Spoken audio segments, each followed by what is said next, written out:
Excuse me. What? Excuse me. What? Hey, you in the front row. Are you coming backstage after the show? Because I've got a chaise longue in my dressing room and a pack of warm beer that we can consume.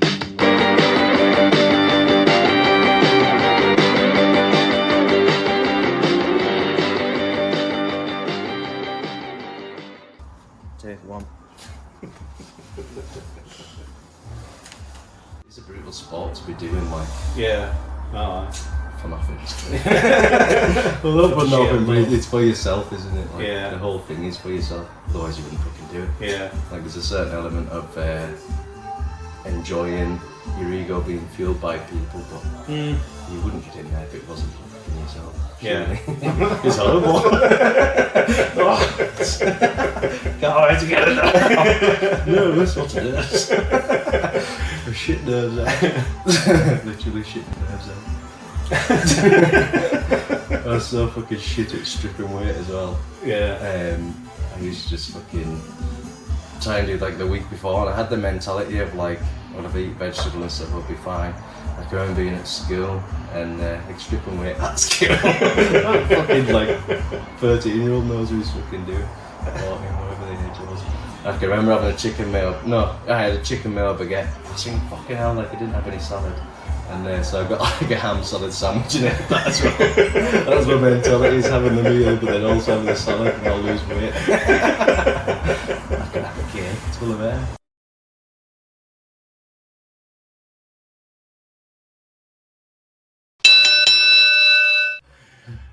Can you introduce me as Wayne, the hardest man in Britain?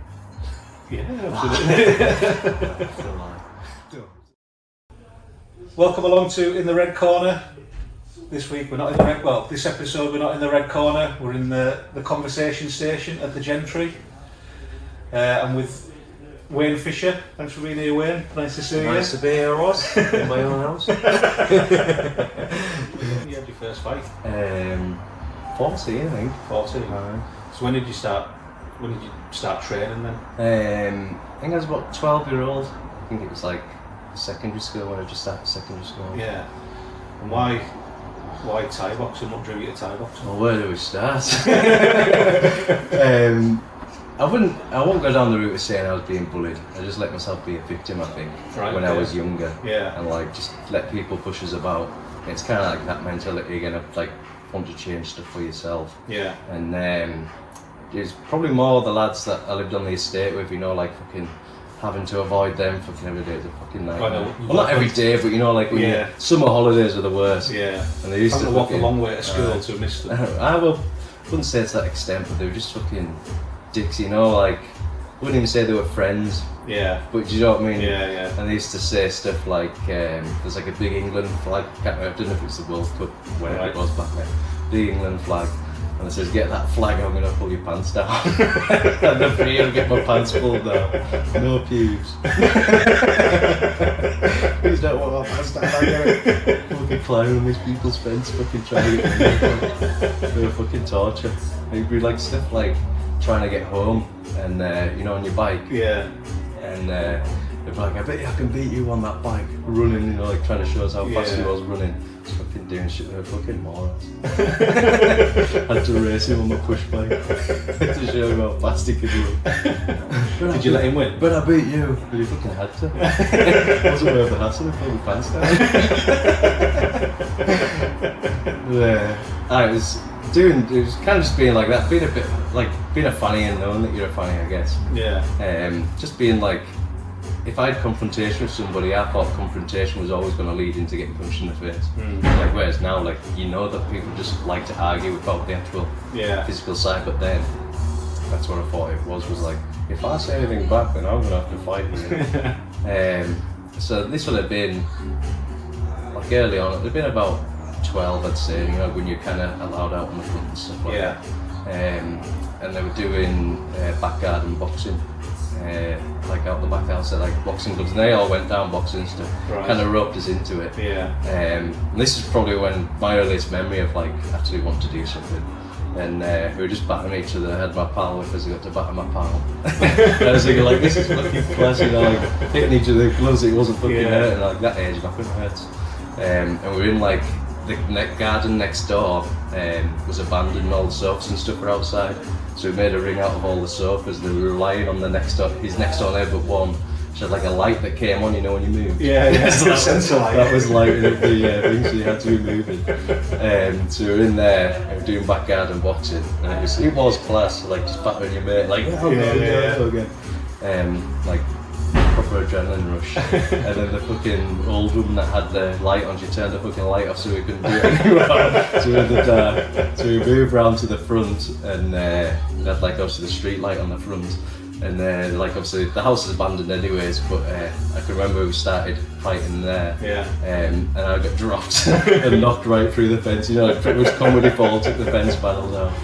And it was after that, and that was when I went home. I said to my dad, like, can I start boxing? But he wouldn't let us start boxing. He was like, you're too young, or I don't know why he didn't want us to start. And then secondary school, went back to just being a victim. Just fucking, I don't know why I did it, just annoying. And then my brothers were I got battered by a lad at school. So he was constantly giving us dead arms. Like, just shit kid crap. It was like a year above. I remember saying to my pals, if he gives me a dead arm once more, I'm going to fight him. And gives a dead arm, so I think I like punched him twice in the stomach. That was it. Bam, bam, punches like 3 times, and all I could do was put my hands out, get him punched in the face. And not even like, he didn't have his eyes closed, but I did. Just like I can remember, just like trying to push his face away and just punches, you know, like not consent, just like one bang, another bang. He'd be that shit at fighting. He could take his time, right? Bang. I can remember like being embarrassed and. Made a mess on my face. So that happened. Brothers were doing Thai boxing at the time, dragging his gym at Altsworth. So my dad says, why don't you go down with them?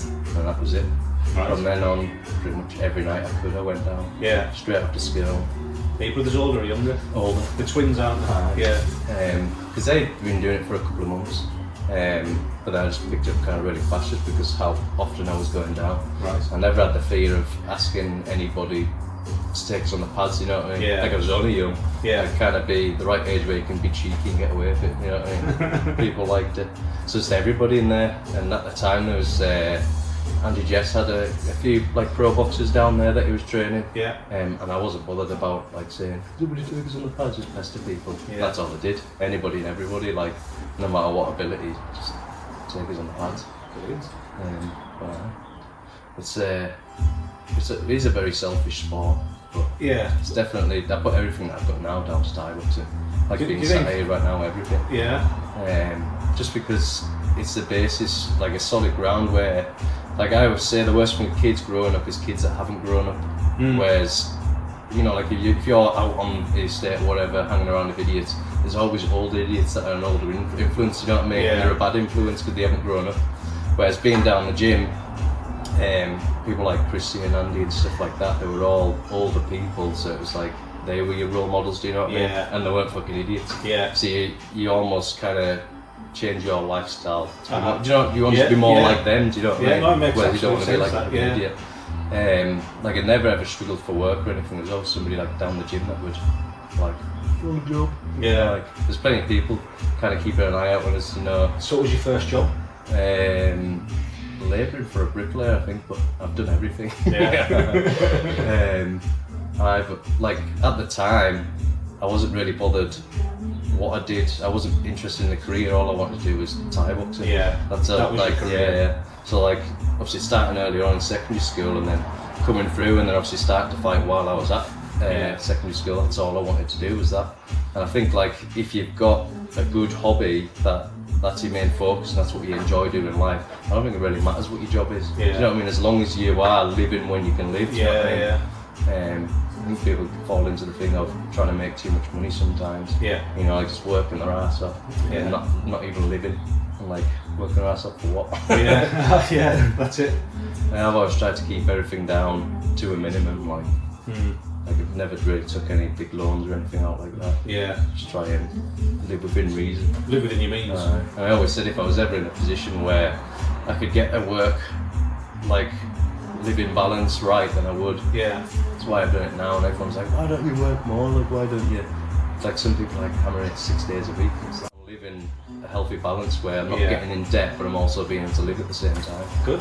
If you're not interested in shiny shit, then the world's your oyster. Do you remember what your fight record was then? It was like 37. I think it was like 12 losses and 3 draws. Right. Do you notice how I pretended that I didn't know what it Yeah. was? I think it was. Just a couple. Not bad. How did you deal with your losses? I think at one point I went through a little bit of a losing streak, and it was just kind of like, it definitely is a kick in the balls. It's like all the work. Yeah.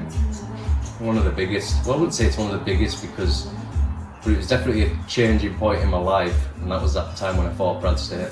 Right. Because I didn't have it mentally, like I didn't really want to be there, and if you haven't got it in your head, then it's pointless even getting in the ring because you're just going to give it. Yeah.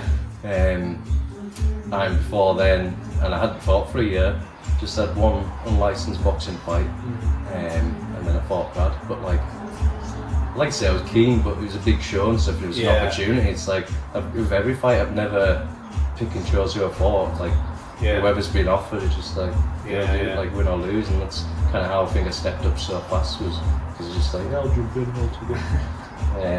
So I got to fight some like pretty big names like early on. Yeah. But yeah, like a lot of the lads that were kind of beating me then, they've all stuck with it and they're all smashing it now. So it's good people to lose to. Yeah, definitely. That took you on to you won the British Championship or the British belt? So there was the Northern Fight League one, English title, and then the Four Nations one, which was like ISK. So that was like, that was a lucky fight as well for that one. I fought Tommy Young, and he's renowned for being really technical. Yeah. I fought him at Ron Moore in Glasgow for that title, and he battered us for 4 rounds, I think it was. I can just remember, I can still feel it now, like it was on the canvas, but there's no matting under the canvas, it was just the board. Well, that's what it felt like. Yeah. And all I kept doing, calf kick, bang, swiping on my ass, but like, not just like kind of taking you falling over, it was fucking hoofing my leg right from underneath us. And it's like fucking getting up off the canvas, even if it's just like a shitty takedown or whatever, like it is fucking almost soul destroying, do you know what I mean? It's almost like a chess game with you both, you know what I mean? Like, you're trying to outdo him, like outman, but it's a word, but I can't think of the word.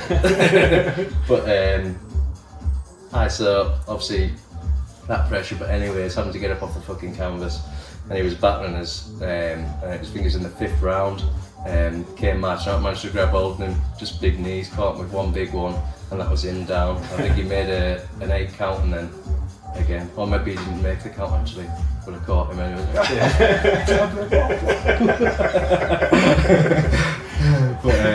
So anyway, so I'd had that fight, fucking a good win to have, like good person to be, and then they organised a rematch. I'll have a rematch, so thinking, but I did train harder for it, to be honest, because I thought like I know that what he's fucking like Arsenal. He's just gonna fucking wipe the floor of us if you don't think, but trying to motivate to train to know that you're gonna fight somebody like that. Yeah. Do you know what I mean? It's already kick your ass because he beat me. But by the laws of physics now.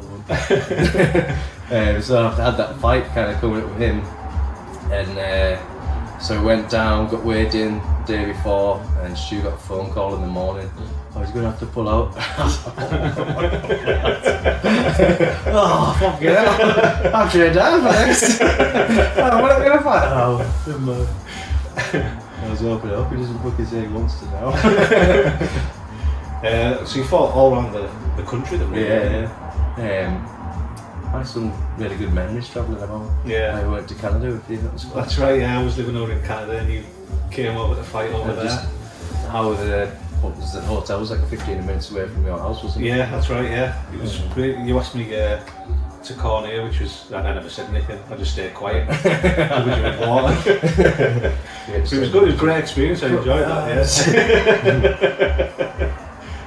That was one of the, like one of my fondest memories about being in Canada, when you and Stu came over. It was the guy you fought over there, Mean Hakeem Tyrone. He's done well, hasn't he? He's done well in the UFC now. Really good. He's doing... I was definitely noticed when I fought him, he was a lot stronger. He was a lot stronger than I think everybody that was in that tournament. Although Ty didn't get to fucking fight, did he? No, that's right. But he was definitely strong and he was ready for it. And I was very milky British white. Strip weight. He was fucking shredded. I can remember it as him hitting me and being like, this is fucking sore, and having to grapple with him because I was thinking, he'll punch my head off here. But I can remember like just even sitting my hands tight and still punching through my guard. There's a different kind of impact when you're getting hit and it's pretty much padding, but when it's hard and it hurts. It's like getting fucking elbowed in the head, it's fucking horrible. I remember my fucking first A-class fight, and I was winning as I think I gave up in like the second or the third round. And she was like, why are you giving up? But what fucking happened is it stepped in, spinning back elbow, bang, like right in the forehead. And that's the first time I felt like an elbow like that in my forehead. And it feels like you're bleeding. So like even when you're not bleeding, so whenever you see anybody get elbowed, like if you just watch it, you watch out for it, you'll see it. Somebody gets elbowed, even when they're not cut, they're always wiping, you know, because it feels like your face is bleeding. I can remember feeling fucking everything, you know, like it kind of dazed us, and my face was sore. It's like there's fighting, which you don't really feel a lot of it, but there's fighting when you're fucking sore. And I went back to the car, I was like, Stu, about it up. I was like, why? And we went flat out as well. Like this was my first 5-3s. Like used to be doing 5-2s for like I don't know how long, and doing 5-3s, and just shock to the system. Came out too fast, too early. Do you know what I mean? We didn't feel each other out. We were just into it, like fighting straight away. That's what I say, like with fighting, like you can have a lot of fights without actually having a fight. It's good when you see a fight. I think like a lot of the boxing shit and stuff like that now is getting, you know, like with the YouTube celebrities and stuff like that. I think it's getting a little bit like wrestling. But I can't remember where I was going with that. Or like having a fight without having to fight. Because there's times when you can go in there with, you can both almost feel each other out, you know, like so if you're doing like 5-3s, like giving each other the first 2 rounds to almost size each other up and kind of going at a soft pace. It's like it's almost sparring, so you're sparring each other, working each other out. It is a chess game, like you're saying. It is good when that turns into a fight, but you can get fights like that where it doesn't really turn into a fight. Like I'd rather see like a more amateur kind of fight where it's people actually fighting, do you know what I mean? It's more entertaining, whereas you can get through quite a bit, I think, depending on who you fight, where you can have that first 2, and then I must start preferring fight 5-3s because I had that 2 rounds of sizing each other, you know, getting into the fight. It was always a struggle, like when I fought Brad, I knew that he was going to come out fast early. That's fucking horrible. I'm going to fight now. What about the 2 rounds? We're going to size each other for 2 rounds. But yeah, that's what I always criticise now, is when a fight's not a fight. Like it is entertaining to watch. If it's technical, then it's good, but you want to see people fight each other. Which is kind of thing, which is with stuff now, like things are getting to the point where it's more about the build up to a fight that's more important, because by the time the fight they've already sold the tickets and made the money. So like a lot of it is I hate you and shit talking each other, like it fucking gets the views, doesn't it? It gets the fucking things up, but it's never been my thing. No, that knows you. It's never been my thing. I'd rather be alright with it.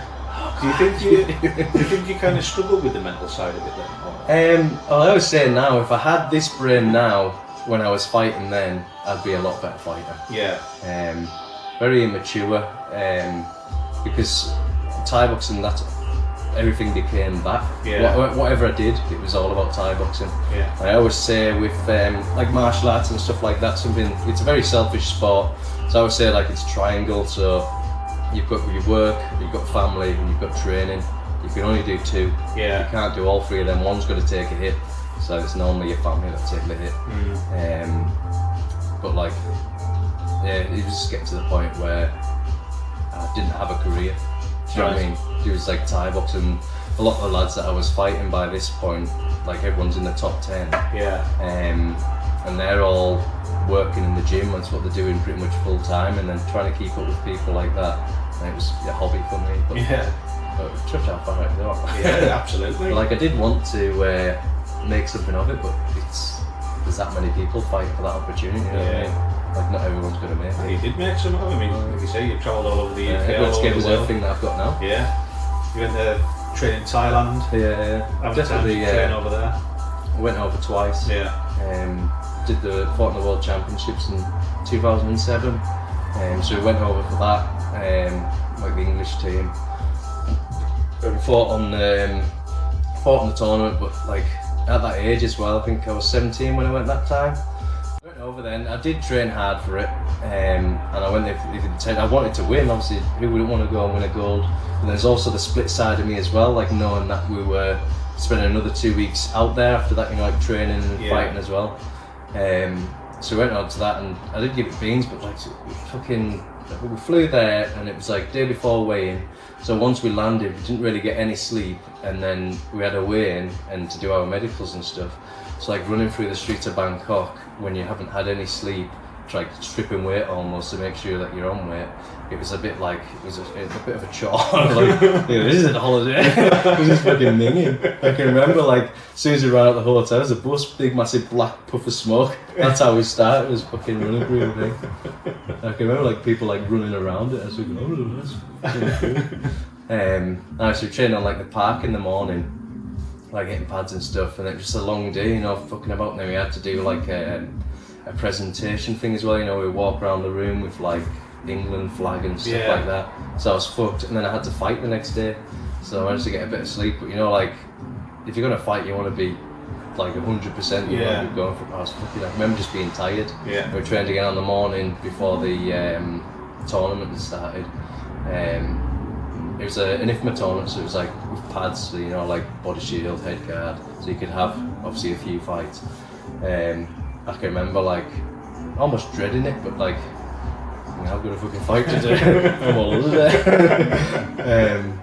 I remember as soon as I got my gloves on and stuff, and I kind of got fired up, and I was like, right, I'm game for it. I could still like see the lad that I fought, but I could only see him because he had like a big like boggle like stuck to his top lip. Right. I can remember just like his face, a bogey, and like that's fucking distracting with me fighting and grappling with him from Kazakhstan. I wouldn't say he won by a lot, but I think I probably could have given it more. Yeah. And like there's nothing worse when you have a fight and you know that you could have given it more. That's the biggest kick in the balls. Yeah. Like you're not bothered about losing if you know like you give it your all, and you just had a good fight and you came out pretty much unscathed. It was like yes, it doesn't matter. But it's when you go in and you're like, I gave them that. Pretty much that's the feeling that you're very hard on yourself. And it's like you think all the training that you've done, like people are giving you time as well. Yeah. And then to get in there and not give your best performance. Sometimes your body just doesn't work like it. Like I reckon if you had two similar fighters, you fought them 1 week and then made them fight again a week later, I think you'd get a different result again. Yeah. You know, if they're two similar fighters. I think sometimes you just haven't got a fight in you. You do everything you can, but like anything, the sequence of events can happen to make your mind slip off, do you know what I mean? Yeah. Like somebody could fall out with the missus the night before the fight and the head's just not in the game, you know what I mean? Yeah. Something simple like that could fuck it for you. But I think like it would be almost a good experiment to see, I think. Yeah, definitely. A week or 2 weeks apart, like rematch, instant rematch. But then I guess that would have been studied like in Thailand because a lot of the people were fighting each other pretty regular, you know, in stadiums and stuff, so I can imagine they got different results. Probably how like, I guess if you were into it and you were monitoring the people and you were gambling on it, then I guess you could probably make money in it because you know what people are like, wouldn't you? Yeah, aye. That being said, if they're giving it 100%, you know what I mean? Yeah. But I guess I'd know if somebody's throwing the fight. But that was one of the things I enjoyed when we went to Thailand as well, is going to the big stadiums and seeing it like as it originally was. It's in the Olympics now as well, isn't it? Yeah. That'd be interesting. It's good. Hopefully they get looked after. Yeah, I'm sure they will. Might just be the new people. You've never been to the Olympics? There's no fucking wider. You've got a great relationship with Stu Alden, who you're all coach. Yeah. And, he must have helped you a lot. It's good. That's what I say. Like with Thai boxing, it's always good to have good role models along the way, because obviously it's a good group as well. Steve Abieri and because Jamie as well. Like obviously from the start, I was with Christian in the original Dragon's Gym. That's where I met Stu. Yeah. Like early on, this is going like right back to the start, and then Mike had started coming back down again. So like it was good, like especially at that age, like Mike's a fun person to be around. You know, like obviously quite aggressive, and well, not aggressive, but he played the aggressive part. Yeah. Got the best out of you. There's like from that, because obviously Christian probably got me at the more immature age, so there's quite a lot of funny stories. Like me down the gym and stuff, like he's got fucking loads. But yeah, Christian was always a good one as well. It's always been fortunate for me, because people say they're self-made, but nobody's self-made. Like there's always somebody that gives you a leg up along the way. Yeah. Obviously, and then we moved into the Sand Centre, the closed Dragon's Gym. Did you ever go to Dragon's Gym Atlas Works? No, it was the Sands where I started training. Atlas Works, it was like... Well, I said training. I used to come and just pull faces. The one that Atlas Works was like a Rocky gym, you know, like something you'd see on Rocky. It was class, really good gym. And like just the feeling like when you went in there and the smell going up the stairs, you know. And I can remember I used to... Well, Christian used to open it at like 5:30 or something like that. I used to get there for like 5, like 4:30 and stuff. Knock on the door, no answer. Wait outside, and he was just wait. Like as soon as it's done from school, I was just eager to get there. Wait for Christian, and then sometimes he'd already be in there, so he just couldn't be asked if he'd be there. And like I wasn't from family, didn't really have any money. There was me and 5 brothers. So for my training, my payment either was walking Christian's dog, or going to the co-op, and I used to always get a packet of pickled onion crisps and a sugar-free Red Bull. That's how I used to pay for my training sessions. So that would like be from whenever the class started. It was like an earlier night. It'd be like say like 5:30 through till 8 o'clock at night or whatever. I used to pay for that. And I was getting like 1-to-1. It was good when we moved to the Sand Centre. Then obviously kind of the gym split a little bit. Christian kind of took on his own small group of lads, and the Sand Centre was class. Obviously Mike was back involved then, and Stu obviously he came through, and then it took a little bit I think to get the classes structured. So obviously there was fighters, and then obviously there was the beginners as well, and it was hard to know how to structure the class. But then once we kind of got more people involved and people kind of sharing the classes and stuff, that's when we started really performing. That's when I met Jamie, was at the Sand Centre as well. And I've been friends with Jamie ever since, seeing him every week. Good lad to have behind you. Definitely. He'd walk through fire for you. He'd just say, Jamie, walk through that fire. I once lost him in the fire once. Fucking pissed, fell backwards, and he couldn't have been any more in the fire than he was. And while he was in the fire, like we made eye contact, and there was like a glare of panic. And like, get out! And I like fell down the bank trying to get him out of the fire. So I would walk through fire for you. Sand Centre. Obviously we didn't have a ring as stuff there, and like the facilities that we had, I think it was good having plenty of experienced people down there. Then once we started like competing in shows and stuff, and I mean the records that we got from training on a balcony in the Sand Centre was everybody was pretty good. I was trying to work out because I see everything, but I see myself as the same age and everything. Do you know what I mean? So it's hard to know what all the kind of things kind of came into. But I had some really good times with Stu as well, and then obviously we had a relationship that was very me and him, do you know what I mean? And Stu was probably the most I've seen day to day, like at my own family, do you know what I mean? I've seen him more than my missus at the time. You working on the door as well at the time, weren't you? It was good. Me and Jamie started on the doors together, so like pretty much he'd done a bit of door work, but just me and him getting left on a door without really any experience. I don't think we had a license when we first started. I didn't have a license anyways, so me and him just like there's ways to deal with situations. Doorman, we're gonna fight because we're doorman. And that's pretty much how it was. Fucking me and Jamie working together. It was good, and then kind of once I learned how to deal with people better. Yeah. Like it's easier to talk people down. Oh, absolutely. If you're fighting all the, you've done doors. Yeah, I've done the doors. But if you're fighting all the time, then you're shit. And then because obviously I did it for about 2 years. And I was gonna quit because I was just doing fucking shit doors and like getting shit a lot, and then shit starting to happen to your car and stuff, and it was like, fuck this. Like loads of fucking stories, but I was gonna just jack in then, and then I got put on the Rambler, and then I ended up staying there for another 2 years, just because the fella that I was working with, Jamie Baxter, fucking hilarious. Like, just one of those people like sharp. Like anybody's got a thing, he's got to come back like ready to go. Like it was fresh material every night. Fucking hilarious. And he was, you know what it's like if you could be the bravest person, but if you're stood with a shit bag, you know somebody hasn't got your back. Oh yeah. And that's what I was getting some shifts like that with people that that's all about this. It's fucking awful.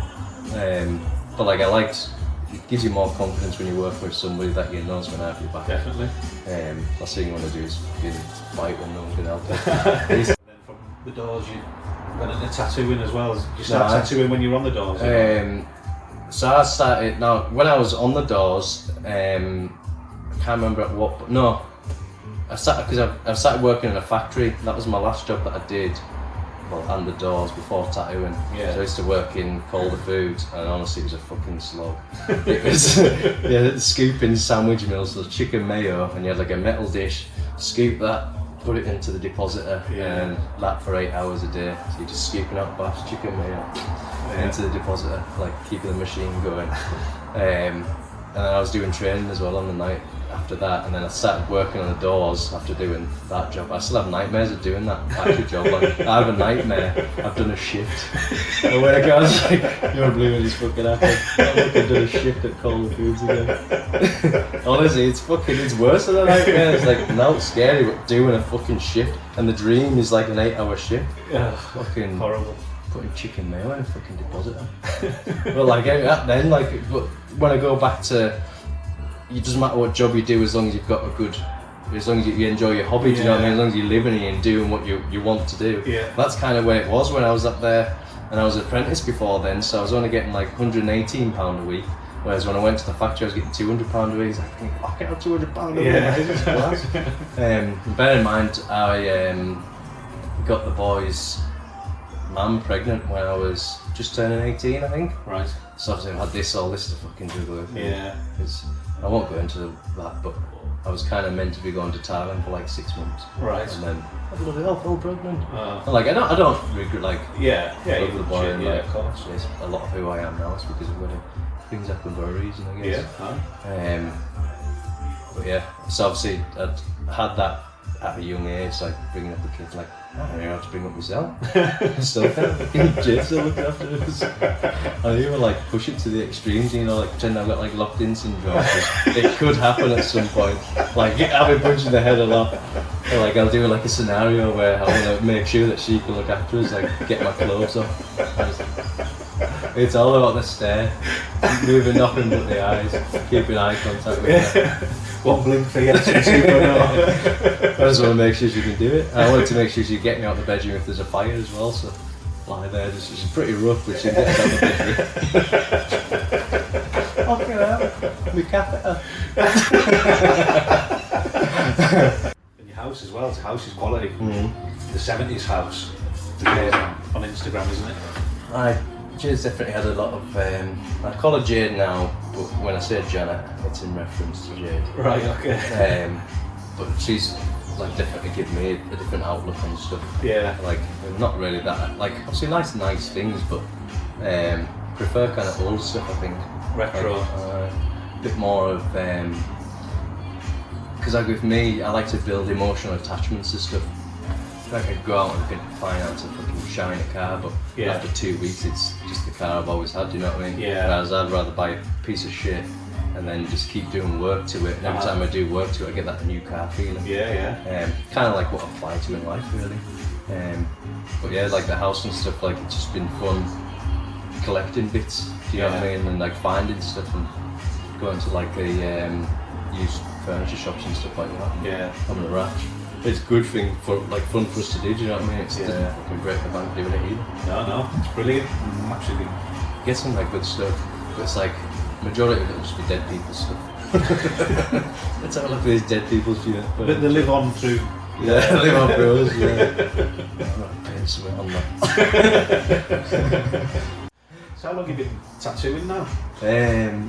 7 years now, I think. 7 years. It was always something I wanted to do, but it was like, you know, when you're younger, well, when I was younger, I remember saying to my dad, they were saying, what do you want to be? I says, either a butler or a tattooist. Right. But like I think they made a cracking butler as well, to be fair. I thought a butler meant bouncer. All right. So you know, I wanted to be a bouncer. I want to be a butler. I want to be a bouncer. I did it, I'm doing it now. Yeah. Definitely like thinking like the law of attraction, because everything that I've ever wanted, at some point I've wanted it, do you know what I mean? Yeah. And then subconsciously you put it back to your mind, it happens, sometimes you forget that you even wanted it, do you know what I mean? Yeah. It happens. If you speak it out sometimes it comes true, doesn't it? Definitely think this reality can be manipulated if you do it right. Yeah. And the gentry, that's doing really well. Yeah. Hairdressing downstairs, looked after by Jade. And Heather, the mother-in-law. Yeah. But they opened, they've been here 16 years now, I think. Maybe a bit longer than that. Yeah. I was like, because we're 15 years and I've been here maybe 3 years or something. Yeah. It is Got a tattoo shop upstairs. Yeah, I remember just fucking so shit. Honestly, it's embarrassing. I doesn't know if I can smoke weed either. There's times when fucking, because Jade, well, we'll call her Janet from now on. Okay. Like she runs out, you know, like sometimes when she does stuff for me, I'm thinking she's doing a bit much here. Like she'll feel like I'd have finished work a couple of hours ago and she'll finish, come through and make my tea because I'm not capable of making my own tea. So I like sat in the bath reading my book and fucking Janet's cooking the tea, but like she seems happy doing it. Like I like being mothered. Definitely, she's got 3 kids. Yeah. There's like times when I think like taking the piss a bit. Just getting a bit sick sometimes, but I remember shit. So anyways, because she does this, the least I could do is run downstairs if she wants an ice lolly. Sometimes I don't do it, but I try to. And I remember in the old house, sent me down for an ice lolly. Went downstairs, came back up, I was like, I've got the ice lollies. I was like, no. I was like, what have you been doing? I couldn't tell her I couldn't even remember what I'd been doing. I was like, what the fuck have I just done? Like I went down, came upstairs, fucking empty-handed, like, what have I been doing? I think I've gone down, stroked the cat, turned around and walked back up. And there's times when I've like got halfway back up the stairs and I've had like a chicken chow mein in my hand and not fucking ice lollies. Like, why the fuck did I pick that up? Like, where did it all go wrong? But I think I worry about my memory sometimes, but I think I'm distracted. I'm inside my head a lot, do you know what I mean? Yeah. I'm always thinking of the next big idea or something that I want to do. Yeah. So I'm very distracted, you know, like as soon as the woman starts talking. Very just zone into myself a bit too much. I'm still selfish now, but I think part of that is probably from doing my own thing for so many years, do you know what I mean? Being used to people almost doing stuff for us in a way. Yeah. You can tell that you both love each other very much. Two beautiful souls entwined, really. Yes. But like from a young age, like that's all I wanted was this. Yeah. And it's effortless. Yeah. It's like, why is every relationship up to now being effort? I know. And when there isn't effort, it's not good enough. It's just effortless with us. But yeah, I think we know each other. I think we're very similar. So yeah. I think you have to go through shit to know really what you want. So absolutely. Worked out, can't complain. But she was always out of my league. And then I Aye. When she wasn't. And then she wasn't. I was like, is she going to find out that I'm a kid? Yeah. I hope she doesn't think I'm mad. Surprised how many people think I'm mad just because I do fighting. I just not fighting. That's it. Fighting doesn't define who you are as a person. There's a lot more to it. It's definitely been handy in situations. It definitely gives you an edge if you needed that self-defence over the random person, do you know what I mean? Yeah. And I always say to people, like, the only way you're going to learn how to fight is by having a fight. Yeah. I think, like, sparring down the gym, sometimes you can have fights with your teammates. Yeah.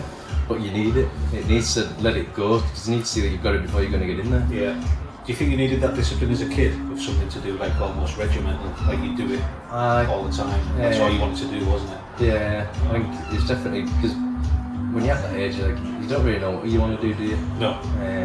It's definitely good to have a focus, and like, I wasn't even bothered about it. Took out the element of the fucking lads on the estate, you know, like wanting to doss out and being stuck around a certain crowd. Want to look at your dick for the rest of my life. And then just from there, and it was the opposite direction. I went the other way, which was across the river to the gym. But no, definitely everything comes down to it. Yeah. What was the worst injury you've had? Adam Lee Mason. It's on YouTube, so I think. Is it? And he just chopped my legs to bits. But that, like, even though I lost the fight and I did cry my eyes out after it, but like, I think it was one of my first title fights, A-class. The effort that I'd put in. I was good. Like, I fought well. Like, even though I got my legs smashed to bits, it was still, I still didn't feel shit at my performance, because there was an older me that was fighting that would have went out in the earlier rounds, whereas I seen it through to the fifth, you know what I mean? Like, just keen, and I wanted it more then. Just towards the kind of the back end of it, didn't really want it anymore. No. It was like, was that your decision to kind of retire then? You just didn't. I'd started tattooing while I was fighting as well, so I was working, well no, I hadn't started tattooing, I was just a shop helper. That's how I started, because I got sacked from the factory just for being shit. Shit at that. I got sacked from there. There's fucking countless stories about that fucking factory. I got sacked from there, but I needed to get sacked. I did a 2-year stint there, you know, like, it's too easy to get comfortable with something. Do you know what I mean? The best thing that I did was get sacked from it. Like, I wasn't happy.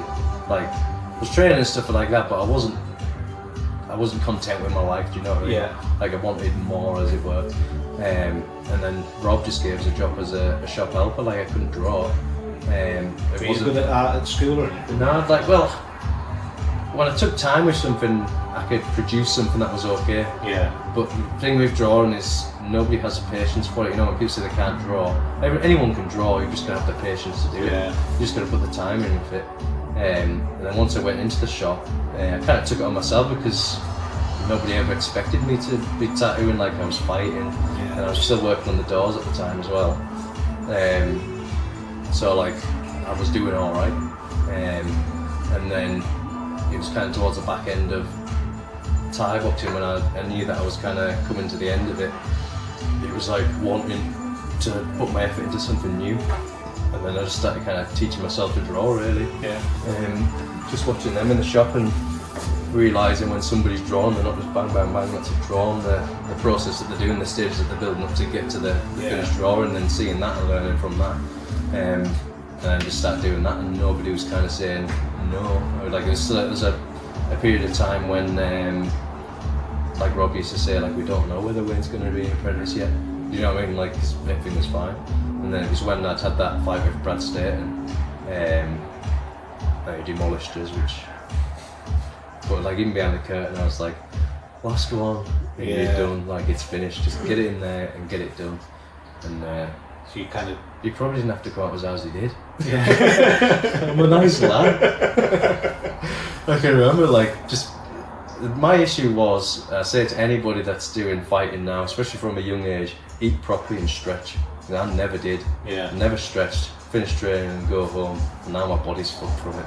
Like, I see, like, people like Liam Harrison, he's still fucking fighting now. Like, he obviously looks after himself, whereas, like, that's where I went wrong. Like Craig Dixon, I had a drink with him not too long back, maybe last year. So no, it was before the pandemic. It feels like last year.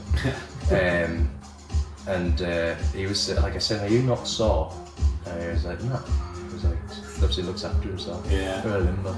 Whereas I couldn't touch my toes all the way through. No. I couldn't touch my toes. Fucking shit.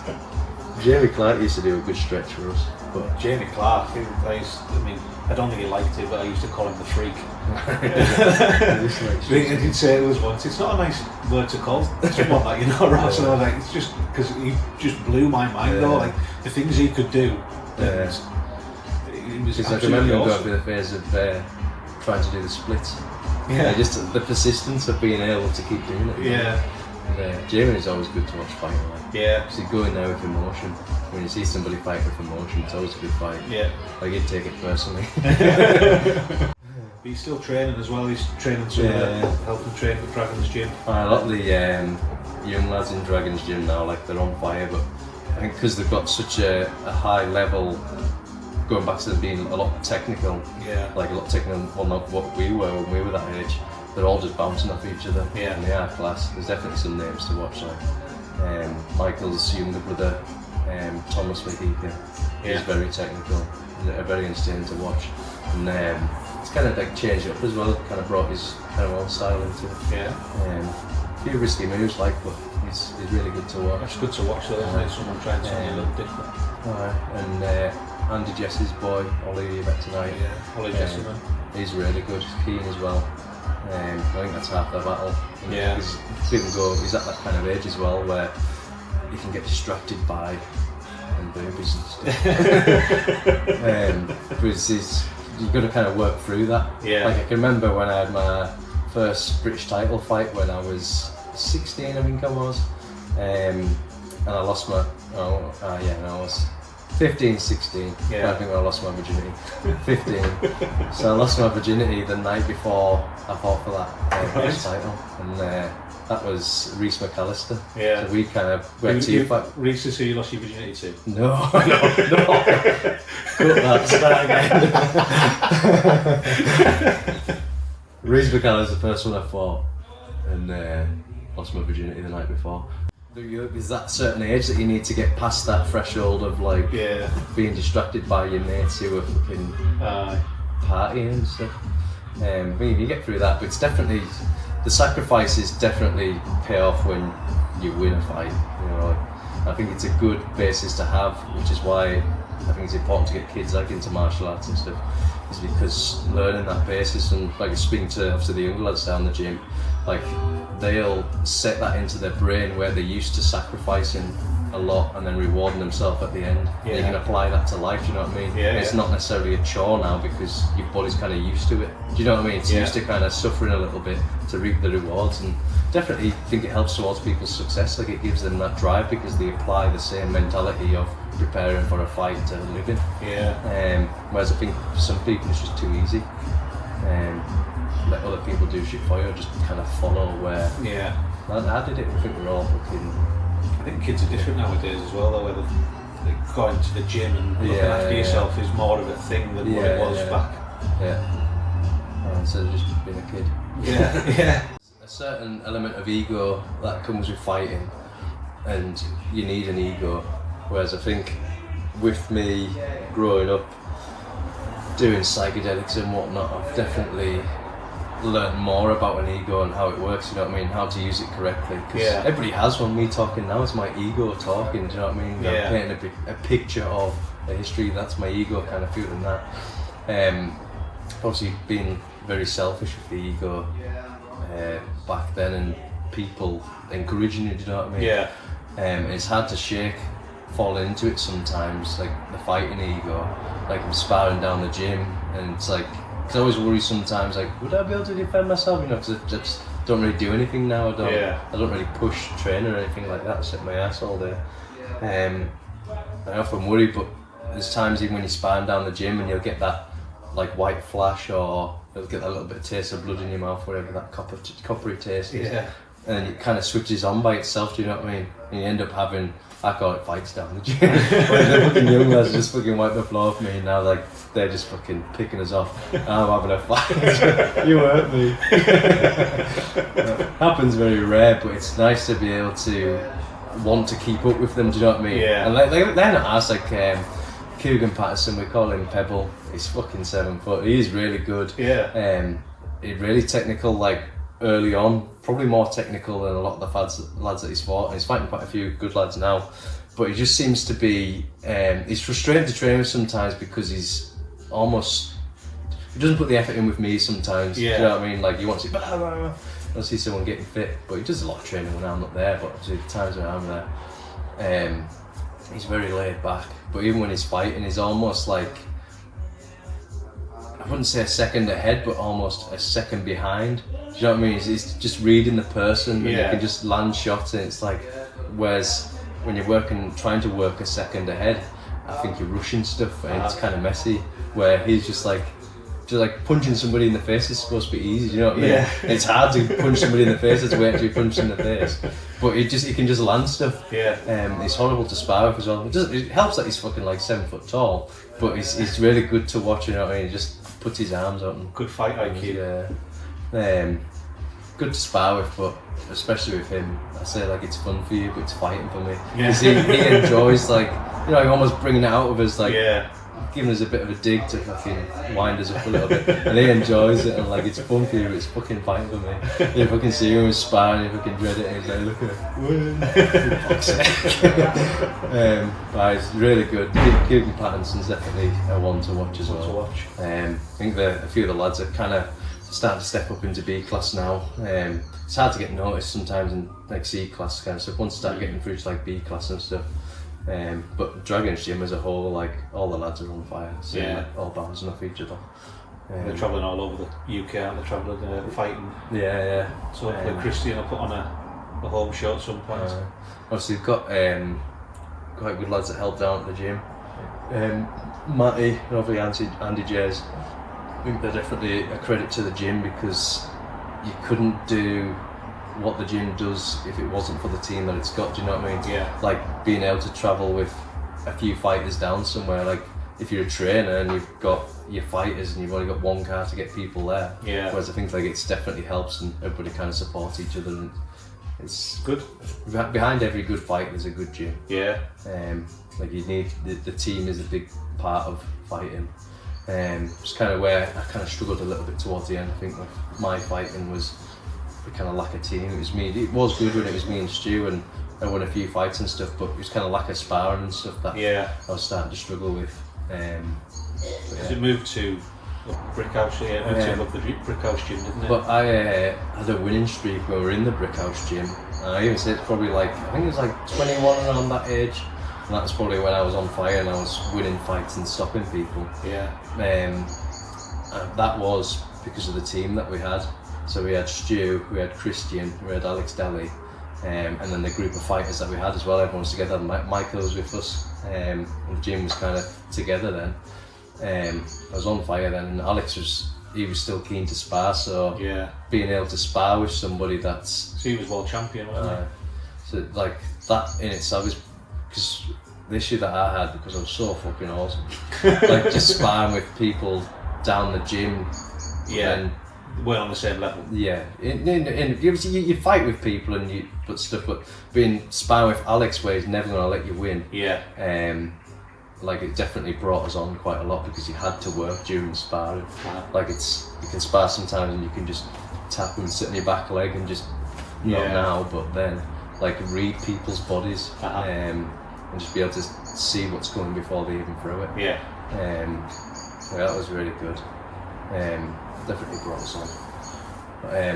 I was I was going through the age of teen years, I think it was, wanting to kind of do both lives, so that was a bit of a distraction, you know, like my friends, my brother had moved into a flat and now a friend Kurt, he had a flat, so it was every Friday, Saturday was just parties in there. Obviously I was like kind of staying at my brother's and stuff, so it's hard not to get involved.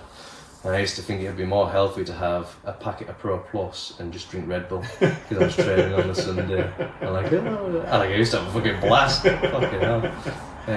I used to just pop in Pro Plus, just so I can be involved. Yeah. Just to give me some sort of false fucking, I'm better when I do. So having that and not being able to sleep, And she used to pick us up at what, 7:30 or something, and we used to have to go through to Darlington.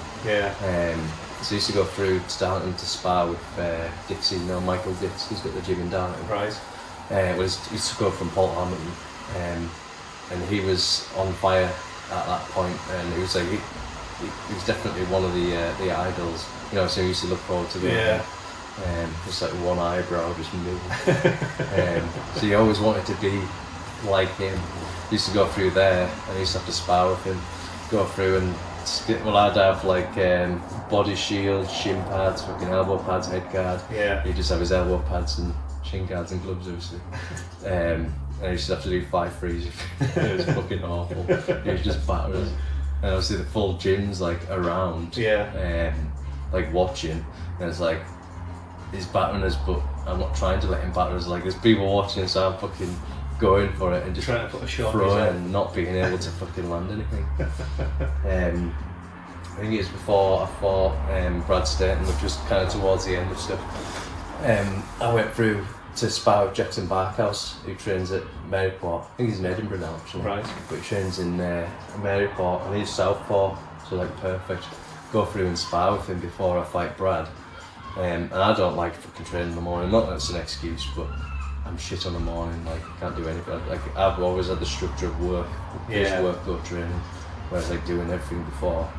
Going through there, and I'd underestimated Jackson stuff, so you'd only ever heard, like it's frustrating for me because around this area, like I was number one, and then people would say, "Oh, do you know Jackson Barkhouse?" Blah blah. I was thinking like, "Fuck you!" Like, I'm very shit. And well, that's what when I was working on the doors, it people from out west and stuff, and like, "Oh, you know Jackson Barkhouse?" Fucking heard of him. So this is the first time, like I've heard of him for years, but never sparred with him or trained with him. And I went through 4-4 Brad. He fucking battered us. And then we just in the car home, just in silence, like, because like on the fucking cards, fucking Brad was the better fighter. You know what I mean? Like, I think Brad was 3rd or 4th when I fought him, and I was 5th. But I remember seeing Brad fucking fight. Was it Salah? And he split his cheek open. And I can remember being at shows and thinking, seeing people in my weight category, thinking like, I hope I never have to fight them. Like some people could fucking fight, and like it just fucking looks so. So how much weight did you have to cut? I think I wasn't too bad because I think I was at the heavier end at this point. So I'd always fought at like 65 and about 67 for quite a while, and towards the end, I started fighting at 70. But I say towards the end, but there was like a year where I hadn't fought when I fought Brad, other than that boxing fight. So it had been about 70 kilograms, and he was struggling to make weight as well. So that was probably me trying to get up to 70 in a way. When I've used to been stripping weight to come down. But took the fight as an opportunity that you'd never get. You'd only come round once, you know what I mean? Put on a good show, like crossings and really get fucking battered. But I obviously fighting Jackson before that, and then going into that fight after getting battered off Jackson, thinking, I'm supposed to find somebody better, really, do you know what I mean? But Jackson's really good. Like, there's a long period like hearing about him, but then never seeing him and thinking, well, he can't be that good, because I've never seen him at the shows that I'm fighting on. Your ego again. That's people talking about him, just totally underestimating him and just thinking, fucking hell, like, he's good. We fought Reese as well, Reese McAllister, on it was a Unity show, and that was when Reese was definitely at his prime. He was just smashing everyone. Like a lot of the big names, like when me and Reese are pretty much the same age, I think, like same age. So when I was younger, and I was looking up to these fighters that he was then fighting. Like they were like world class, like big names. Like everybody knows them in Thai boxing. And then just seeing Reese smash them, I was like, And then Jackson fought him. And it was a good fight, like very wiry, from the off it was a fight. And that's when Reese broke his jaw, I think it was with an elbow. But it was a good fight to watch, like it was hard to call really. And then Reese just kind of stepped up again, you could see him just walk forward. So I got offered that fight with Andrew Miller. Like a month later, I think it was, after the Yokow show. Bear in mind, I'd written a whole Facebook status how I was quitting Thai boxing. Like I was fucking written a fucking status, it's fucking locked in, like I've quit. £900 purse. Go on then. 900 quid, that's a big purse for Thai boxing. Yeah. Maybe a bit different now, but for me that was quite a lot of money, but not sustainable. Well, it wasn't for me to make a career out of it. Yeah. So you had to fight pretty regular, and depending on what shows you were on and stuff. Like the purse just you need to be training in the gym or something, like working in the gym, you know what I mean? Yeah. Like a full-time gym. But it's just a shame. You don't really do it for the money, do you? No. I guess if it comes about money, then it becomes a bit shit, which I think is probably what ruined Conor McGregor is. Yeah. Became more about the money than the actual passion for it. Well, he doesn't need to do it. He doesn't need to do anything for the rest of his life, really, does he? There's a lot of like influencers now. Like you can be an Instagram influencer and stuff, but they're influencing the wrong thing. Yeah. Influencing the wrong lifestyle. Like a lot of it brings you down to shiny shit. Yeah. Like it's what success is. It's taught into you from a young age. Like you work hard, and you can get what you want and do what you want. Whereas like it's a wrong kind of angle to look at it, because it's like people will judge people on what shiny shit they've got or what assets they own, not them as an individual. Yeah. Like when you meet somebody, you kind of want to know what they do as a job to decide how much respect you're going to give them. Do you know what I mean? Like, yeah. It's a blunt way of putting it, but it's kind of what people are like. And I always try not to be, which is always why I always try and have like an ego strip, because you definitely get caught up in it and not even see who you are sometimes. Do you find that people kind of judge you with your tattoos then? Yeah, but then I always say to people, like, it's a good filter, because it kind of filters out the people that wouldn't really want to talk to you anyways. Yeah. And I do get why people see it from the wrong side of things. But like for me, like me and obviously with my wife, like we're putting ourselves on display every single day. Like we can't hide behind glasses or, do you know what I mean? So we should be the people that you feel most comfortable with, because we haven't got anything to hide. Yeah. We're putting ourselves on display every single day. Like it's an expression of yourself. Yeah, it is a little bit offensive when somebody's kind of, they don't want to give you time of day because of the way you look. And it's like, I probably would have been the nicest person you met today. You did it for yourself. Look at you. Could have changed your life. Stupid bitch. So for me, what I take for granted sometimes is the freedom that I have. And like being able to look the way I look. Do you know what I mean? Like I like looking like a bit of an idiot. I like being different because I can. Yeah. I got a tattoo on my face because I can. Well, that's the life that you've made for yourself, though. It's, you know. Like I wouldn't tattoo anybody else's face. No. Just because it's kind of expected of me doing what I do, and I enjoy having that freedom to be able to do that. Like not really that ass about having a tattoo on my face, but just because I can. Like, it's only skin, and like I'm really aware of people's selves either to care that much. Do you know what I mean? Like it's fucking skin. So you just had the North Lakes Tattoo Convention. Aye. How was that for you? Really good, to be honest. You get like a lot of traditional artists at it, whereas a lot of people come to me black and grey stuff. But I enjoy doing like traditional, you know, like drawing some from scratch and then seeing it on somebody's skin at the end. Yeah. I always say, like with black and grey, I've got all day to get it right. Yeah. And a lot of the time I'm using references like black and grey realism, so you're using like realistic pictures offline and stuff, like merging those stuff together. So a lot of it's a kind of digital art, but I've got all day to get that right. Whereas with traditional, putting in lines and stuff, so you've only got that one moment, like one little wiggle, it's fucking... The cockatus was probably one of my favourites. Oh, you got it. I didn't expect to get it done, but glad I did.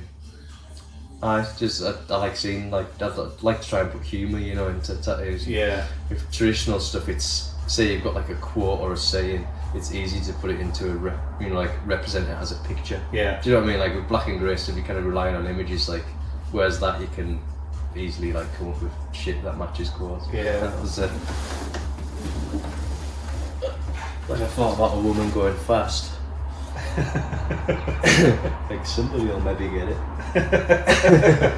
But like I'm not even bothered if nobody does, but if I did get to do it, then it's the reward of seeing it on somebody's skin.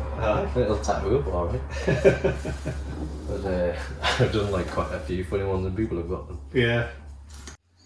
Have you got a favourite tattoo? Probably the monkey. Show it to the camera. That's who I want to be, I think. Just a chilled out monkey, smoking a joint, eating mushrooms. So I've asked you what your best tattoo was. What's your worst tattoo? Probably Rob on my leg. But it's my worst best. Is it? Lovely. So Ollie was practicing doing portraits, and I'll show it to the camera just in case you use it. Anybody wants to see? I can't fucking see it. Doesn't matter. I saw Ollie wanted to have a go at doing portraits, and like, oh, we'll do Rob's face. Oh, we'll do Rob's face and a woman with big tits. So I went down to the gym, I looked in the mirror and it wasn't even finished. I was like, what the fuck am I doing? Why did I get that on my leg? But now I'll never get rid of it. No. Fucking hilarious. You know, this big idea. What, to get tattooed? Yeah. Just collecting them now. Yeah. Like I was in Have you got much space left? Yeah, still plenty of space.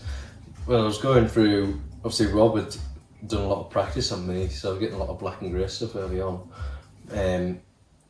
But I think if I could start again, I would have just got traditional stuff. But it's not the way it is. If you look at all tattoos, they're all covered in shit. Yeah. But I wouldn't say any of them are shit. I like all of them. But you end up just kind of getting stuff to help friends out. Like that's my practice leg. So it's like it's just full of just practice stuff. Like sometimes I just randomly have the tattoo machine set up and then be like, right, I'll try that line and just test it in my leg. People come up and down. Fucking mother-in-law came up the other day and I was having to go hand poking. Brought jazz back. I was sat there. So the traditional kind of. Well, I just have like there's a lollipop stick with a needle on the end. Right. And then just practice, because I got that one hand poked and you just stabbed it in by hand. Yeah. But it's like, it's a skill that obviously I wanted to learn, because you think it'd be easy, but it's not. No. And he did that in about 2 passes, and I did my leg in about 4. So having to go around like 4 times, try and get the line even. But I think with anything, I think if you know what something should look like, and you've got a vision, I think you can always get there. Yeah. Do you know what I mean? I think sometimes people lack vision, so they struggle to get there. Whereas I think if you know what something should look like, even when you do it, it doesn't look like that, you're only going to get closer to it. Do you know what I mean? Yeah. It's just educating yourself, isn't it, to understand what is right. That's how I like trying to be as much self-aware as I can. Yeah. And learning from other people. I think sometimes when my ego fucking starts again with the whole fighting, like thinking, maybe I'll have a boxing fight, you know, just an licensing. Do you still think you've got one in you? Sometimes like I feel like I can, but then Stu had that show. It was the last one that he had at Shepherd's Inn. Yeah. The lad pulled out, and I thought 2 birds, 1 stone. 8 weeks to train, because like obviously Janet's gonna have to support me in the fact that I'm not gonna be. I'd have to be the main focus of the work. I thought 8 weeks to train. Doing Stu a favour because he can't get this lad match because somebody's pulled out. I was at the same weight that I was. I was like, I'll fight him. And he's like, right, I'll put it to him, to the trainer. But they said I was too experienced, which is fair enough. But he'd have probably won because I hadn't fought for I don't know how long I fought. Not fought now, ages. It probably would have been a good win for you know, like a good fight. Didn't want it. And then Stu was kind of like looking for other people in same position, like retired fighters that wanted to fight again. I had a few people that I kind of thought would be good. They weren't interested, but he was just kind of doing their own shit. And then he started looking over at Spain, and it was kind of getting to the point like, I could be fighting fucking anybody now if he's looking over at Spain. And then I started training, and the Bulgarian fella, Nikolai, goes down the gym, but he only has 1 setting. You know, like when it comes to sparring and stuff. He gets banned from sparring because he just has 1 setting. I can remember him hitting us, and I'd already agreed to get in a fight if we can get matched up. Yeah. And I'm thinking like, this is fighting. Like I don't want to fucking do this. Like fuck this. But I kind of talked myself around like, right, I've got 1 more in us. I was just getting fucking injured. As soon as I'd said, right, I'll take a fight, just getting fucking injured. I went to spar with Jake at Unit 5. It's quite hard as well now because when I was fighting, like, I used to teach Jake, and now Jake's beating me, do you know what I mean? So it is a bit of a fucking not kicking the balls because they're gonna be better because they've stuck at it. He's really active at the moment, Jake, isn't he? But it's just your ego again that fucking pulls you back into it. And then just Jake's obviously he's shit out now.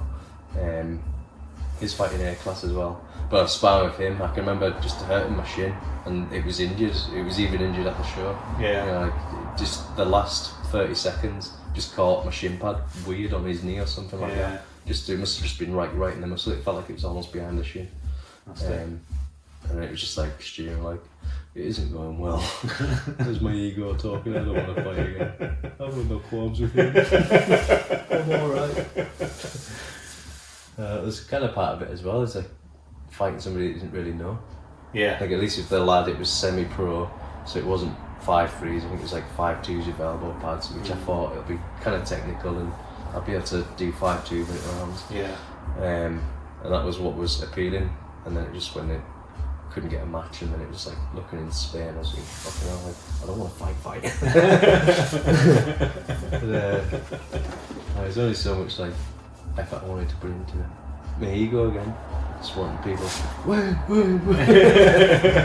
It's like if you could just have the walk up, then I'll be happy with that. No one actually do the fighting. You can still miss it then, eh? If there's another Carlisle show, I'll just do a walkout. You can announce it. I'll fight one of the kids. It's like sparring with the young lads down the gym, because I always said, like, you've got to be active at something to keep being good at it. I am harsh on myself, but it's just the young lads. Just like, I always thought when I was a young person, and you know, like the old fighters used to come back down to the gym, bar Alex Daly, and I used to always think like, I'll never be shit. Like, I'll never be like, they can't have been a fighter. Do you know what I mean? That's almost with my mentality at it. Yeah. And now I'm going down the gym, the young lads thinking I'm shit. Oh, good, honest. I was good. The pictures. But yeah, it is good. But it's better to put my energy into somebody that actually wants it. Yeah. Christian does like a very technical class down there. It's good. Like I'm still learning stuff now, but I'm just pretty much a gym idiot, to be honest. Just go down once a week on a Thursday, make people laugh. They seem to enjoy it. Speak a bunch about it, read your mind. That vest that I've got on it says fragile, handle with care. Just so I got my gum shield in, like fucking some fucking numpty that hasn't been sparring long. Ooh, fucking dick. But I gave that a go, you know, like the family thing. You know, like being a dad and stuff like that. But I was never happy. You know? I always wanted more, whereas they were happy at a certain level of nothingness. Yeah. Whereas like, not that. I just wanted more than what I was in. I see my dad a little bit more now, but there was a period where I just stopped going around because the only effort was coming from my end. Right. And like going to fight, just like effort from one side. But like, I worry sometimes that he might think that he's let us down. You know, like, he hasn't, but he was perfect. Like my upbringing from like, obviously being born to the age of 16 was good, but it was just on 16 I was kind of like, just look after yourself. Thanks for coming. It wasn't like that, but it kind of was. They moved out. And I was working, well I used to have to travel from Cumwinton to Cargo every morning, like through the frost, on a fucking 50cc scooter. And I was like, I fucking get to the other end, I'll be in that much pain, knocks my hands back cold. It just wasn't doable. That's how I ended up staying at my brother's house a lot of the time. When my mum asked my dad if I was gay, I wasn't even thinking about sex at this point. So my dad told us, and there was a good fucking at least 2 weeks of trying to work out if I was gay. I just didn't know. At least you took the time to think about it. Am I gay? I think my mum thinks I'm gay. I must be gay. Thinking about the fucking age, looking at myself in the mirror. Are you gay? No, I'm not gay. Were you the sister of all the brothers? Got my mum's clothes and I'm not. You are gonna boil rice right now, are you? What, it's for my tea? Are you joking? You're not putting it in a pan, so it's gonna be cold. Oh, sorry, darling. Darling, Ready in 2 minutes. So please.